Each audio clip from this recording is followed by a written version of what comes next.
Para pamuda geus hudang,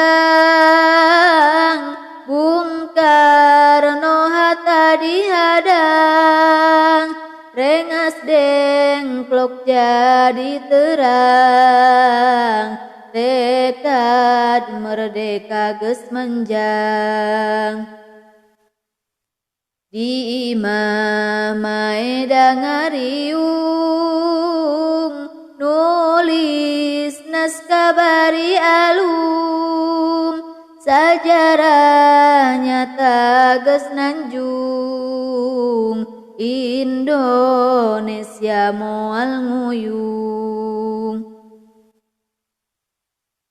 Sayuti Malik geus bakti, ngetik naskah secara resmi, parobahan kecap geus rapi, sajarah nyata bukti suci.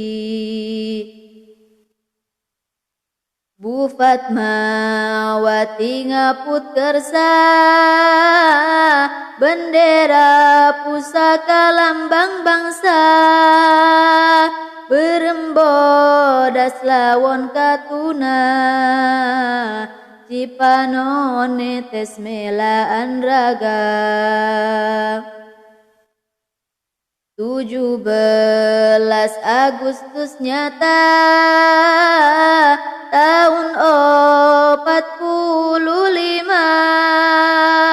sora proklamasi gema, urang bebas tina lara.